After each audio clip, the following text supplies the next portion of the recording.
On December 8, 1941, inside the meeting room of the Imperial Japanese Navy General Headquarters in Tokyo, Admiral Osami Nagano sat in silence before the reports just arrived from Hawaii.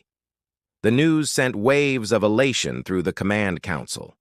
8 American battleships sunk or heavily damaged, nearly 200 aircraft destroyed, and more than 2,400 U.S. servicemen killed.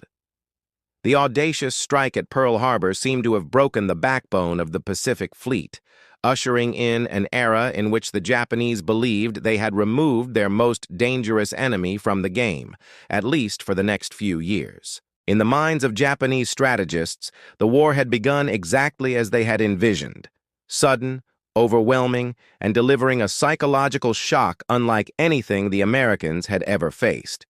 From Tokyo, military leaders assumed it would take years for the United States to rebuild its naval power. What they could not possibly imagine, however, was that in the days immediately following the attack, halfway around the world, a ghost fleet was slowly stirring back to life. These were hundreds of ships that had lain dormant since World War I, rusting, decaying, covered in moss and barnacles, now suddenly becoming a spark of hope and the foundation for the greatest industrial mobilization in human history. Long before the war, America had maintained mothball fleets, graveyards of ships considered obsolete or surplus from the conflict of 1914-1918. One of the most famous lay along the James River near Fort Eustis, Virginia. Hundreds of vessels, freighters, tankers, and support craft sat anchored in clusters. During the 1930s, with defense budgets slashed, these ships lingered in a half-dead state, not scrapped since they still held potential value, but not properly maintained, as upkeep costs were too high. Their hulls were streaked with rust, decks had become nesting grounds for birds, machinery spaces were flooded or overgrown with weeds knee-high. To most Americans in peacetime, these vessels were nothing more than piles of scrap rusting on the river. Yet on the morning after Pearl Harbor, they were suddenly viewed with new eyes. The U.S. government issued an immediate order: mobilize everything that can float. It was a command that seemed nearly impossible, for most of these ships had been forgotten for more than 2 decades. But the situation allowed no hesitation. Without reinforcements at sea, America risked being overwhelmed by Japan's rising power in the Pacific. Workers from the Norfolk Naval Shipyard, joined by thousands of civilian engineers, machinists, and welders, poured into the James River Reserve and other anchorages. What they faced resembled a colossal junkyard. Inside engine rooms, corroded turbines and shattered pipes lay submerged in mud and stagnant water. Ventilation shafts were clogged with bird nests, electrical wiring had rotted, wooden decks were warped. Some ships even sprouted trees on their decks, becoming floating gardens adrift on the river. To the ordinary eye, the thought of resurrecting such wrecks was absurd. But in the feverish urgency after Pearl Harbor, the impossible became a matter of survival. Reactivation began with the most basic steps: pumping out water, clearing debris, removing nests and weeds. Then came the heavy work: replacing entire piping systems, restoring boilers, repairing rudders and propeller shafts. Many hulls required hundreds of tons of new steel for reinforcement. Welders labored around the clock in sweltering compartments, the stench of burning flux mingling with oil and rust. Barges and cranes delivered supplies non-stop, transforming the James River into a vast open-air factory. Miracles appeared within weeks. Smokestacks, silent for more than a decade, belched thick black smoke again. Rudders turned. Some ships, patched just enough, managed to sail under their own power to larger yards for completion. Among them was USS Bridgeport, a former German passenger liner seized during World War I. Once thought destined for the scrapyard, her engines now roared again as she churned toward open sea. Witnesses wept at the sight, for it symbolized the rebirth of an entire nation's strength. By the spring of 1942, dozens of ships from the James River and other reserve fleets had returned to service. They were not mighty warships bristling with guns or boasting great speed, but they were indispensable at a time when America was critically short-handed. They became supply carriers, oilers, repair ships, hospital vessels, quiet workhorses that kept the U.S. Navy alive and fighting. Every barrel of fuel, every crate of ammunition, every aircraft delivered to the front bore the imprint of these resurrected ghost ships. For Japan, no intelligence officer could have predicted that those rusting relics would ever sail again. Pre-war assessments had dismissed America's reserve fleet as worthless scrap, permanently anchored. Some Japanese experts even claimed the U.S. would need at least 5 to 10 years to rebuild its navy from the wreckage of Pearl Harbor. It was a disastrous miscalculation. They had judged America through the lens of peacetime, union disputes, strikes, political inertia choking productivity. They could not conceive that one shattering blow like Pearl Harbor would galvanize American society overnight. From that moment, the Ghost Fleet became more than just refurbished ships. It was a symbol of America's ability to transform potential into reality through sheer industrial might. Behind every rusted hull pulled from the James River lay thousands of hands, millions of hours of labor, and an unyielding determination not to be broken by Pearl Harbor. Americans understood that without a rapid resurgence at sea, the entire Pacific might fall to Japan. That urgency turned a ship graveyard into the launch pad for the greatest military-industrial revolution of the 20th century. The reactivation of the reserve fleet was only the opening act, but it clearly revealed the rule that would define the Pacific War. Industry decides victory. If Pearl Harbor was the death knell of the old era, then the awakening of the ghost ships was the herald of a new one, when America would wield production and logistics as weapons to crush its enemies.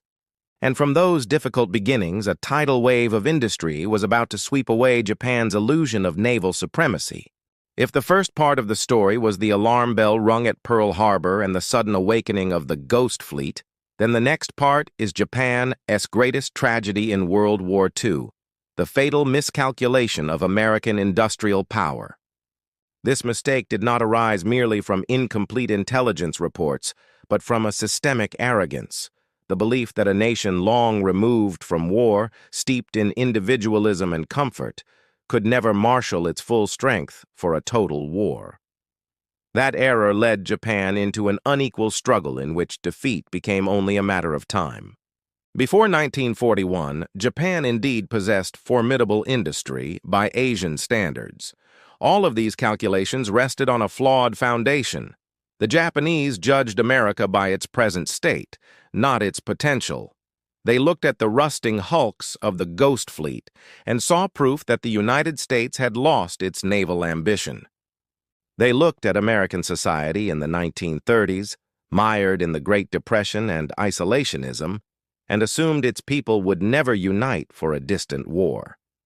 Most fatally, they failed to grasp that the U.S. economy, already the largest in the world, when fully redirected toward total war, could unleash a productive capacity beyond imagination. Reality soon proved them disastrously wrong. The U.S. did not stop at 1 million tons of new shipping per year. By 1943, output reached 19 million tons, nearly 20 times Japanese estimates. The gap was not just numerical, but philosophical. Japan treated shipbuilding as an art, each vessel a handcrafted masterpiece built by skilled artisans. America transformed it into an industrial equation, breaking ships into thousands of prefabricated modules, enabling hundreds of thousands of semi-skilled workers to assemble them on vast production lines. Japan's intelligence errors also stemmed from disbelief that the United States could sustain total societal mobilization. Under the emperor, Japan was accustomed to compulsory national unity, the entire nation bound into a war machine. They assumed America, a democracy of many races, with women confined to the home and men accustomed to office jobs, could never summon the discipline and endurance for long-term war production. What they overlooked was that freedom itself could become power. fostering innovation, embracing new technology, and fueling morale when society rallied as one. When war came, millions of American women donned factory uniforms, immortalized as Rosie the Riveter, running machines, welding steel, and building ships. Millions of men who once tapped typewriters learned to assemble modules on Kaiser's shipyard lines. Black workers, immigrants, and whites labored side by side in an unprecedented effort. This was more than industry. It was a whole society mobilized. Every weld, every plate of steel fitted into place carried the knowledge that a ship would soon sail, bearing fuel, ammunition, and soldiers into battle. Japan, blinded by arrogance and poor intelligence, had not prepared for such a scenario. They entered the war believing that if America increased production, Japan's superior tactics and fighting spirit could offset the difference. Instead, they were engulfed by an industrial storm. Carriers, escorts, tankers, liberty ships, new vessels poured forth ceaselessly. For every American ship sunk, another emerged weeks later. In contrast, every Japanese carrier or cruiser lost took years to replace, if raw materials and skilled labor could even be found. This miscalculation was one of history's turning points. It trapped Japan in a war with no escape, a war they were industrially doomed from the very first day. Had they foreseen America's ability to produce tens of millions of tons of shipping annually, perhaps they would have chosen a different strategy: fortify, delay, defend, instead of igniting a total war. But history has no what if. Once Pearl Harbor struck, America's industrial machine awoke, and all of Japan's projections collapsed into irrelevance. The mistake was not merely numerical, but perceptual. Japan judged America through its own lens, a nation that prized craftsmanship, collective discipline, and national hierarchy. They could not imagine that a democracy where individual initiative thrived would, in wartime, achieve mobilization and innovation on a colossal scale. That blindness drove Japan into tragedy, turning its early triumphs into nothing more than preludes to inevitable defeat. When the United States entered World War II, its greatest challenge was not a shortage of heavy warships or modern aircraft, but logistics. No navy, however powerful, could survive without ships to carry fuel, ammunition, food, and troops to distant battlefronts. The Japanese understood this well, making the destruction of America's supply lines one of their main goals, hoping to sever the United States from the Pacific. What they did not anticipate was the arrival of a seemingly ordinary vessel that would become the lifeline of the war: the Liberty ship. Liberty ships were anything but glamorous. They carried no heavy guns, lacked speed, and compared to European merchant vessels of the time, their design seemed crude. But in that simplicity lay a revolution.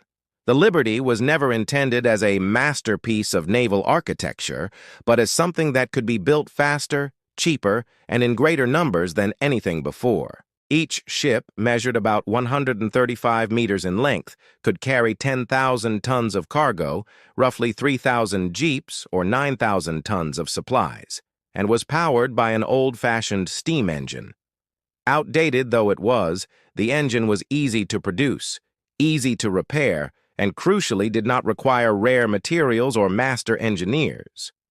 At first, building a Liberty ship took around 244 days. But when Henry Kaiser applied modular construction methods in his shipyards, production times plummeted: 100 days, then 50, and eventually a world record 4 days, 15 hours, and 30 minutes from keel laying to launch. That number stunned the world. It was more than engineering. It was a declaration. American industry had turned shipbuilding, once regarded as a craftsman's art, into a process as streamlined as automobile assembly. During the war, over 2,700 Liberty ships were launched, so many that they became an enduring symbol of America's industrial might. Across every front, from North Africa to the Pacific, their gray, unassuming silhouettes were ever present. They carried fuel for Patton's tanks across the desert, shells for British guns at El Alamein, and food and reinforcements for U.S. Marines at Guadalcanal. They were the arteries linking America's vast home front to its far-flung battlefields. Yet the Liberty ships were far from perfect. They were slow, averaging only 11 knots, making them easy prey for German U-boats. Their welded modular construction, replacing traditional rivets, caused some ships to crack in two on the icy North Atlantic. Sailors nicknamed them exploding ships or floating coffins. But for America, these flaws were acceptable. Quantity was what mattered most. If one Liberty went down, another soon replaced it, built faster, cheaper, and often carrying cargo already duplicated on other runs. As the war progressed and demand grew, the U.S. introduced the Victory ship, an improved successor to the Liberty. Longer, fitted with modern steam turbine engines and capable of 15-17 knots, the Victory ships were better able to evade submarines. They preserved the principle of mass production while fixing Liberty's critical weaknesses. Between 1944 and 1945, more than 530 were launched, ensuring supplies for decisive campaigns such as Normandy, the Philippines, and Okinawa. What made this achievement monumental was not just the number of ships, but the vast system behind them. In every port, hundreds of cranes worked day and night, transferring cargo from Liberties to smaller craft headed for the front. In every shipyard, tens of thousands of workers, many with no prior maritime experience, welded, assembled, painted, and tested machinery. Behind each Liberty or Victory ship stood a nationwide web of industry. Steel from Pittsburgh, engines from Detroit, cables from Ohio, grain from Kansas, all fused into the machinery of war. At first, the Japanese scoffed when they heard of hundreds of Liberty ships, dismissing them as disposable vessels. They believed a few submarine attacks would collapse America's supply chain. But reality proved otherwise. For every ship sunk, 2 or 3 more took its place. The sheer volume of vessels overwhelmed the German U-boat campaign that had once brought Britain to the brink of starvation, and Japan's far smaller submarine force stood no chance against the tide of liberties and victories. Their massed presence gave America a decisive strategic edge, rapid replacement. If a light carrier was lost in battle, within months an escort carrier took its place, built through the same industrial networks. If a convoy went down, another soon sailed. By contrast, every Japanese carrier lost, like the Shokaku or Zuikaku, meant an irreplaceable piece of the Navy's backbone, requiring years and vast resources to rebuild. Liberty and Victory ships were not dazzling weapons like battleships or strategic bombers, but they were decisive. If war were a living body, they were its veins, unseen, uncelebrated, yet indispensable. Without them, U.S. divisions would have starved in North Africa, carriers would have run dry in the Pacific, and D-Day might never have happened. Ironically, after the war ended and peace returned, the Liberty and Victory ships continued to serve. Many were sold cheaply to private shipping companies, carrying cargo across the world through the 1950s and 1960s. Some even remained in service into the late 20th century. They became proof that the seemingly ordinary can endure far longer than the magnificent.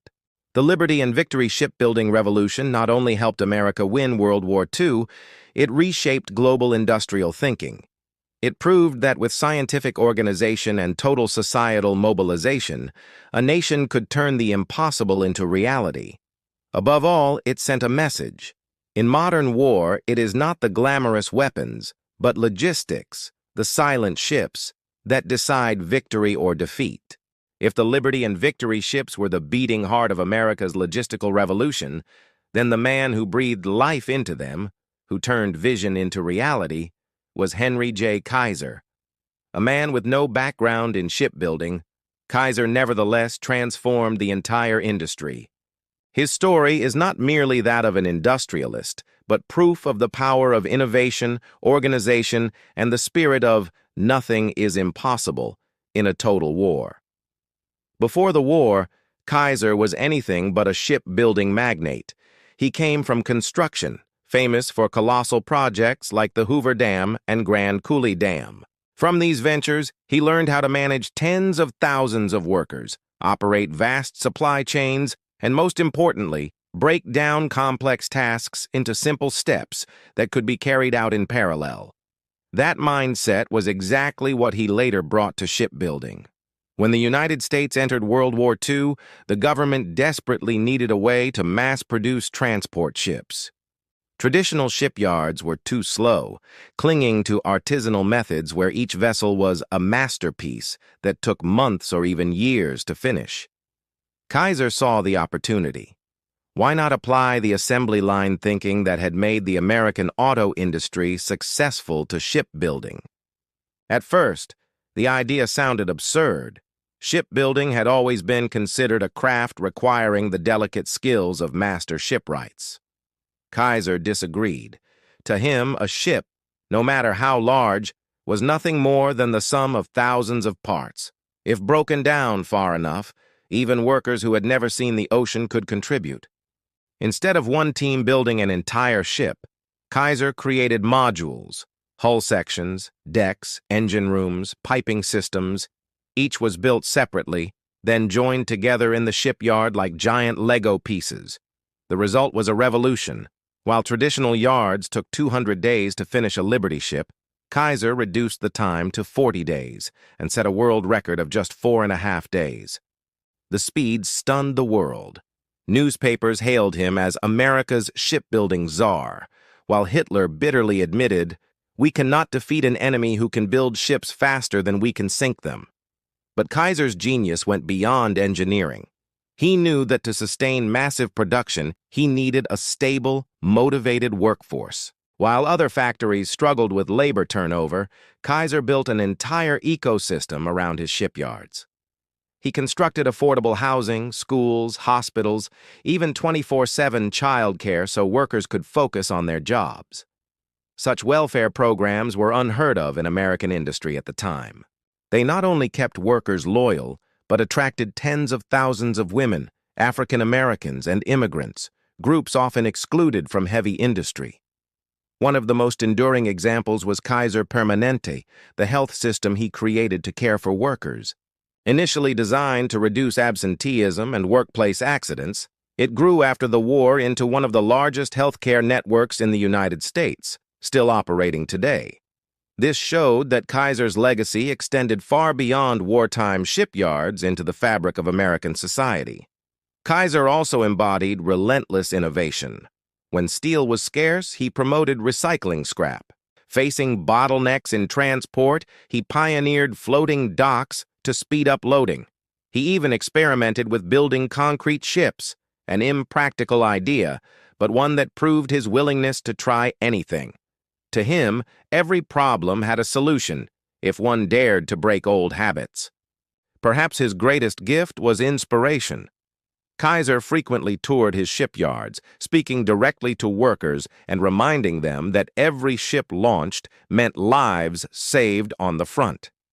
By linking their labor to the fate of soldiers overseas, he gave them a sense of mission. They weren't just working for a paycheck. They were helping decide the war's outcome. By 1942-1943, at the height of the conflict, Kaiser's shipyards roared day and night. Tens of thousands of workers labored in shifts, the sound of welding, hammering, and cranes echoing around the clock. Every Liberty ship launched was celebrated like a community triumph, another stone added to the wall defending democracy. Kaiser proved that outsiders sometimes bring the boldest breakthroughs. Free from tradition, he was unafraid to overturn centuries of shipbuilding practices and move an entire industry in a new direction. Thanks to him, America not only had Liberty and Victory ships, but also a new model of industrial production, where speed and volume mattered as much as craftsmanship. His legacy stretched far beyond the war. After 1945, Kaiser thrived in steel, aluminum, construction, even automobiles. Yet his greatest contribution may have been demonstrating that industrial power lies not only in machines or raw materials, but in people and organization. He turned ordinary workers, many who had never seen the ocean, into the greatest shipbuilding force in human history. And through them, America gained the logistics to carry out massive campaigns from Normandy to Okinawa. Looking back, it is fair to say that without Henry Kaiser, the Liberty ship might have remained only a design on paper, and American logistics might never have reached the overwhelming scale they achieved. He stands as proof that in war, it is not only generals on the battlefield, but also industrial leaders on the home front who can determine the fate of nations. When America's massive production lines reached maximum speed, their impact went far beyond raw numbers. Industrial output quickly translated into strategic advantage, reshaping the balance of power across the Pacific. To the Japanese, every naval battle and every amphibious assault felt like facing a vast machine, one that, even if damaged in part, continued to function and generate new strength. This was something they had never anticipated when they struck at Pearl Harbor. The first transformation came in logistics and transport. In modern warfare, especially in the Pacific, where distances between bases and islands spanned thousands of nautical miles, logistics was the key to victory. The Japanese believed that controlling sea lanes and sinking America's limited transport ships would force Washington to retreat. Yet once hundreds of Liberty and Victory ships began rolling out, that assumption collapsed. Endless convoys carried fuel, ammunition, food, vehicles, and aircraft straight to the front. Losses to submarines or Japanese aircraft mattered little. America's shipbuilding pace not only replaced what was sunk, but constantly added more. Alongside transports came escort vessels and escort carriers, a clear example of American strategic thinking.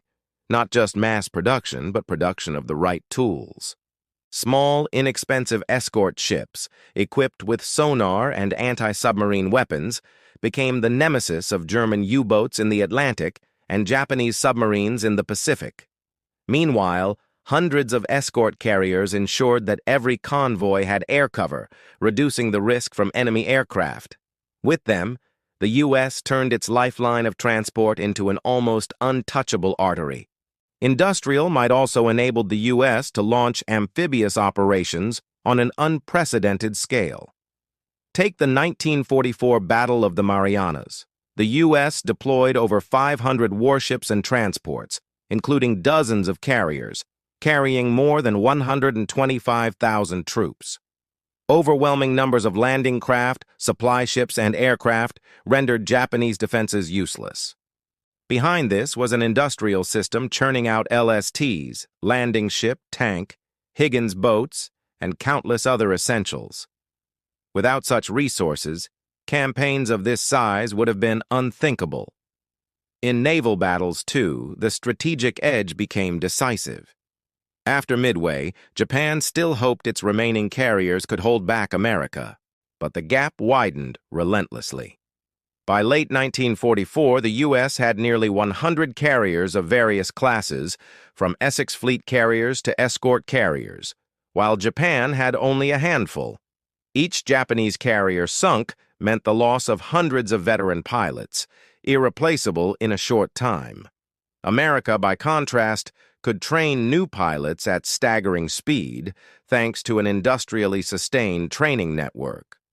The result was Leyte Gulf, where Japan threw in its last major fleet in a desperate gamble and was utterly crushed. Another often overlooked but vital factor was repair and maintenance. The U.S. not only built ships quickly, but also sent repair ships, oilers, and hospital ships directly to the front. Damaged vessels could be patched up at floating bases and returned to service within weeks. Japan, however, had to send ships back to home dockyards, losing months, if they could be repaired at all, given shortages of parts and resources. This self-healing ability made the U.S. Navy nearly immortal. American industry also gave Washington global flexibility. The U.S. had to fight in both Europe and the Pacific. For any other nation, splitting resources would have been suicidal. But with its production superiority, America could storm Normandy in Europe while simultaneously carrying out the island-hopping campaign in the Pacific, both fully supplied. Japan, cut off from Germany, found itself isolated and overwhelmed. All these factors combined to create a clear strategic outcome. The U.S. could wage a war of attrition with absolute certainty of victory. Japan might win isolated battles, sink a few major warships, but it could not stop the machine from advancing. Every captured island was instantly turned into an airbase, a supply hub, a new springboard. Every convoy lost was replaced by dozens more crossing the Pacific. From Guadalcanal and Tarawa to Saipan, Iwo Jima, and Okinawa, America's victories were inseparable from its industrial logistics. Japan had believed that Bushido's spirit, courage, and clever tactics could offset material shortages. But modern war no longer obeyed that logic. Morale could inspire a unit to fight bravely, but it could not build carriers, aircraft, or fuel. Once the war became a race of production, Japan was doomed from the first shot. In sum, the strategic consequence of America's industrial strength in World War II was absolute. It turned the U.S. Army and Navy into forces that could regenerate and expand endlessly, overwhelming Japan in every campaign. From 1944 onward, the Pacific War was no longer about if America would win, but merely when. Japan could resist, but it had no chance of reversing the outcome. If one must identify the decisive factor that determined the outcome of World War II, especially in the Pacific theater, it was not a single battle, a brilliant general, or a superior weapon. It was industry, with its massive productive power and ability to sustain logistics continuously, that truly proved decisive. And in this contest, Japan never had a chance. First, one must understand the fundamental difference between the two industrial bases. Japan entered the war with a limited industry that depended heavily on imported raw materials. They could build modern aircraft carriers and finely crafted fighter planes, but in very limited numbers. Each year, Japan could produce only a few dozen large warships and a few hundred aircraft, whereas the United States turned out thousands of ships and tens of thousands of planes. Even vital resources such as oil, steel, and rubber had to come from occupied territories in Southeast Asia. Once the U.S. blockade took effect, Japan's entire war machine began to suffocate. In contrast, the United States possessed vast natural resources, coal, iron ore, and the oil fields of Texas and California. Its railroads, ports, and power plants were already developed before the war, ready to be mobilized on a national scale. When Roosevelt called on America to become the arsenal of democracy, every industry responded, from automotive giants like Ford and General Motors to small workshops in the Midwest. Within just a few years, the United States had transformed itself into a colossal superfactory. The impact of this industrial might was first seen in the pace of replacing losses. When a Japanese carrier was sunk, it was a blow that could not be repaired for years. But when an American carrier went down, 3 or 4 more were already under construction to take its place. After Pearl Harbor, within less than 3 years, the U.S. had launched over 20 Essex-class fleet carriers, the backbone of the modern Navy. This output alone surpassed the total number of carriers Japan could build throughout the entire war. It was not only warships, but also aircraft and tanks. In 1944, the U.S. produced over 96,000 aircraft of all types, fighters, bombers, and transports. This figure dwarfed Japan's output of just a few thousand. This meant that whenever an American squadron suffered losses, replacements were immediately available, accompanied by pilots trained in massive industrial-scale programs. Japanese aviators could fight bravely, but when veteran pilots were killed, they could not be replaced fast enough. By the end of the war, most Japanese aircraft were flown by inexperienced pilots, while the U.S. fielded an endless stream of well-trained, well-equipped crews. Industry also meant logistics. To sustain the island-hopping campaign, the U.S. needed to move millions of tons of supplies, ammunition, fuel, food, and medicine across thousands of miles of ocean. No army in history had ever attempted such a massive logistical operation. Yet, thanks to Liberty ships, Victory ships, and escort vessels, the United States made the impossible possible. American logistics ran so smoothly that frontline troops were not only well-fed and supplied with ammunition, but also received comforts like chewing gum, coffee, and cigarettes, small luxuries that carried immense morale value. A striking example of this industrial power was the Battle of Iwo Jima in 1945. To capture an island barely 20 square kilometers in size, the U.S. deployed 450 warships and transports, 110,000 troops, and thousands of supporting aircraft. The Japanese had built formidable defenses and were determined to fight to the last man. Yet in the end, overwhelming logistics and the relentless flow of weapons and supplies ensured an American victory, though at a high cost. Without a massive industrial base, such an operation would have been unthinkable. One must also mention the psychological and social dimensions. Industry did not only produce weapons, it produced confidence. When an American soldier boarded a transport ship, he knew that behind him stood an entire nation, working day and night to ensure he had ammunition, fuel, and comrades by his side. A Japanese soldier, on the other hand, knew that every bullet, every drop of fuel was precious, and once gone, it could not be replaced. This difference gradually eroded morale, tilting the balance inexorably toward the United States. Industry also shaped global strategy. No country but the United States could sustain two vast theaters of war simultaneously, Europe and the Pacific. While sending millions of tons of supplies to the Soviet Union and Britain through Lend-Lease, the U.S. still managed to build ships, planes, and tanks for itself. Without such industrial strength, dividing resources would have been disastrous. But with unmatched production, Washington could storm Normandy and push toward Okinawa at the same time, while keeping superiority in both arenas. Finally, industry revealed itself in cold arithmetic. Modern war was not only about guns and tactics, but also numbers, tons of steel, barrels of oil, artillery shells, and soldiers fed each day. In this war of numbers, the U.S. completely outmatched Japan. For every American ship sunk, 3 new ones were launched. For every American squadron shot down, 2 more were trained and deployed. This was the industrial mathematics of war, a ruthless equation no amount of Bushido spirit could overturn. By the war's end, the undeniable truth was clear. Japan did not lose for lack of courage or tactical skill, but because it could not match the industrial power of the United States. From Pearl Harbor to Hiroshima, the story of the Pacific Theater stands as living proof of one lesson. In modern warfare, it is industry, not just weapons or strategy, that decides victory. When World War II ended with Japan's unconditional surrender, the world did not merely witness the conclusion of a bloody conflict, it also absorbed a profound lesson. Industry is the decisive factor in determining the fate of nations in modern warfare.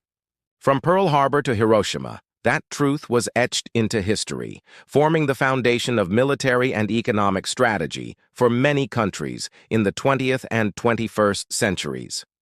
First, one must note the direct legacy for the United States. Industrial power not only brought victory, but also elevated America to the position of the world's leading superpower. While Europe lay devastated and Japan and Germany lay in ruins, American industry remained intact and even expanded thanks to the war. Thousands of new factories, millions of skilled workers, and a global logistics system gave the United States unmatched advantages in the emerging world order. From this foundation, America assumed the role of leader of the free world during the Cold War.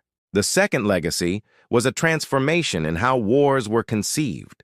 Before World War II, many believed victory on the battlefield depended primarily on tactics, morale, and command skill. But afterward, strategists had no choice but to place industry and logistics at the center. It was no coincidence that throughout the Cold War, the United States and the Soviet Union engaged in an arms and industrial race. Both understood that whoever sustained the larger, more efficient industrial base would ultimately prevail in any future conflict. One crucial lesson drawn from the war was this: never underestimate an opponent's industrial potential.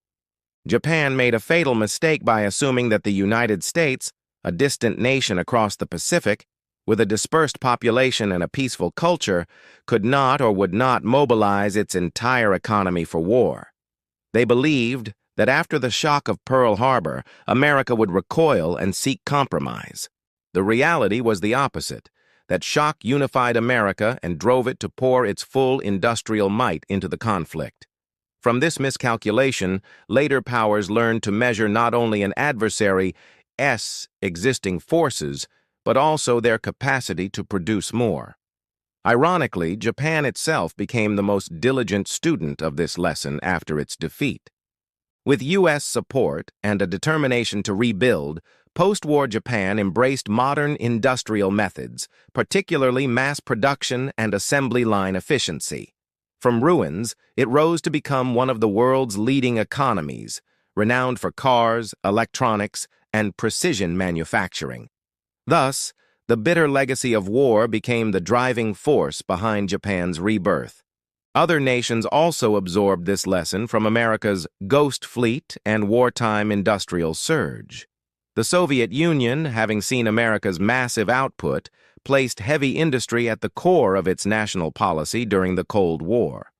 European nations, aided by the Marshall Plan, rebuilt their industries to avoid being left behind.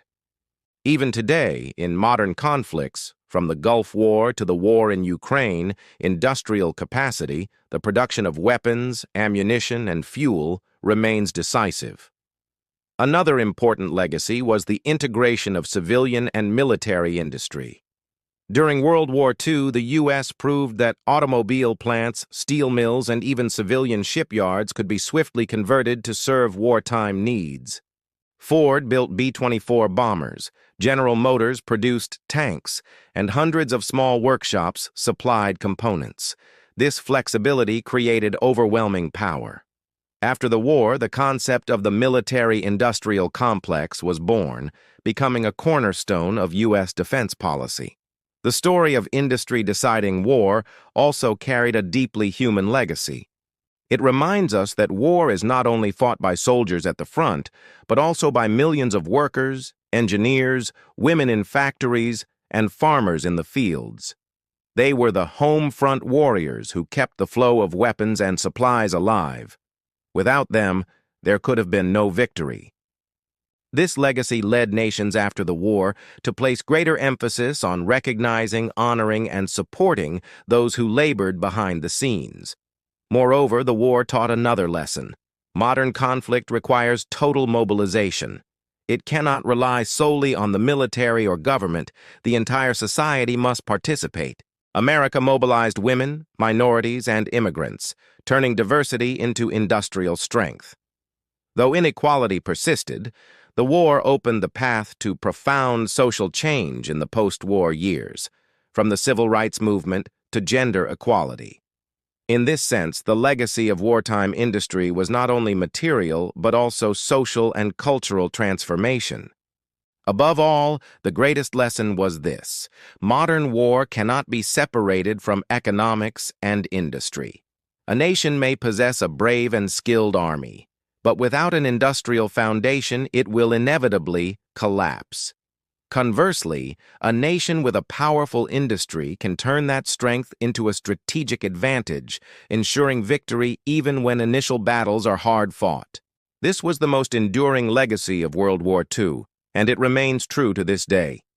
Looking back at America's Ghost Fleet, those rusting ships once thought useless, yet serving as the spark that ignited a vast industrial engine, we recognize a harsh but simple truth. Modern war is a war of numbers of assembly lines of comprehensive industrial power.